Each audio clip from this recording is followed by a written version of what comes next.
আমরা আজকে ডিফারেনশিয়াল ইকুয়েশনের এই প্রবলেমটা সলভ করব, কিন্তু আমি শুরুতেই দুঃখ প্রকাশ করছি কারণ আমাদের শুরুতে একটু ফোকাসের প্রবলেম হয়েছে, যার জন্য দেখতে কিছুটা শুরুতে সমস্যা হতে পারে, কিন্তু আমরা পরবর্তীতে এটা ঠিক করে নিয়েছি। আমাদের যে ম্যাথটা দেওয়া আছে সেই ম্যাথটা আমরা চলে যাই।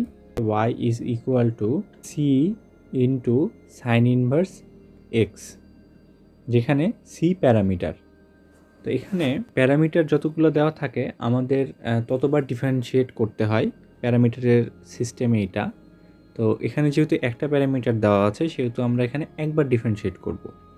যদি এখানে দুইটা প্যারামিটার দেওয়া থাকতো তাহলে আমরা দুইবার ডিফারেন্সিয়েট করতাম। যদি এখানে তিনটা প্যারামিটার দেওয়া থাকতো তাহলে আমরা তিনবার ডিফারেন্সিয়েট করতাম।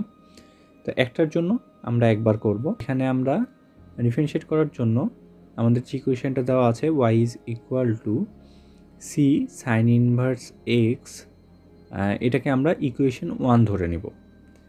ধরে নিয়ে আমরা এখানে লিখব যে differentiation with respect to x equation 1 we have.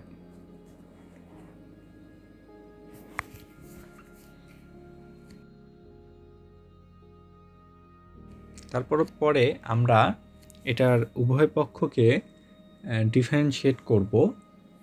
আমাদের যে ইকুয়েশনটা দেওয়া আছে সেটার, তো উভয় পক্ষকে ডিফারেন্সিয়েট করলে ডিফারেন্সিয়াল অপারেটর নিয়ে এসে ডিফারেন্সিয়েট করব। তো সেই জন্য আমরা উভয় পক্ষকে যে ডিফারেন্সিয়াল অপারেটর নিয়ে এসে ডিফারেন্সিয়েট করি তাহলে ডিডি এক্স অফ ওয়াই থাকে বাম পাশে, ইজ ইকুয়াল টু সিটা যেহেতু কনস্ট্যান্ট সেটা আগে বাইরে চলে আসবে।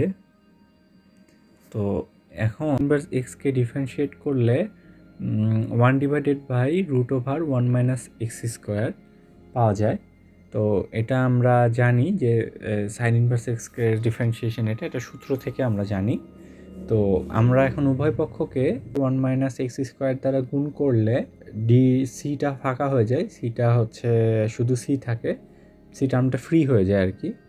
আর এখানে হচ্ছে ডি ওয়াই বাই ডি এক্সের সাথে root over 1 minus x square গুণ অবস্থায় থাকে। এখানে sine inverse x is equal to 1 divided by root over 1 minus x square, এটা আমরা সাইডে দেখাই দিলাম যে এটা হচ্ছে সাইন ইনভার্স এক্সের সূত্র থেকে আসে।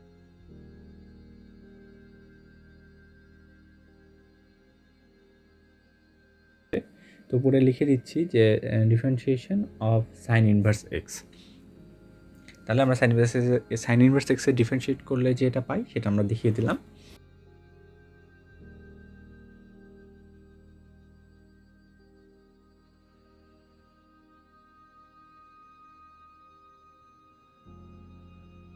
তো এখানে আমরা এখন লিখে নিব যে equation in the following case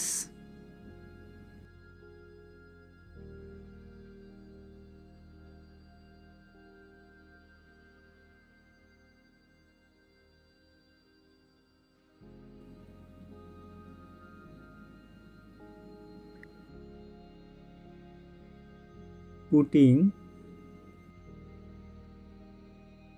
the value of C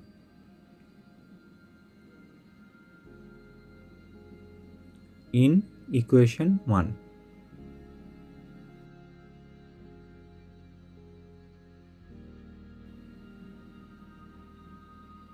We have, আমরা তাহলে সি এর যে ভ্যালুটা সেটা আমরা ইকুয়েশন একে বসাই দিব। তো ইকুয়েশন একে বসালে ইকুয়েশন একটা এরকম ছিল y is equal to c into sine inverse x.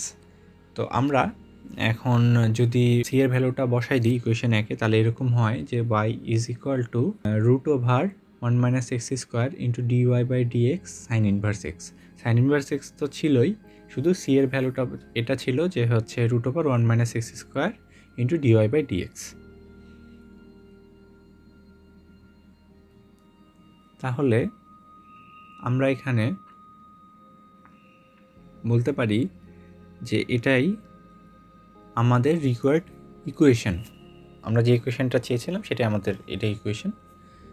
তো আমরা এটার জন্য লিখে দেব যে which is the required differential equation, আর এটাই আমাদের অ্যান্সার।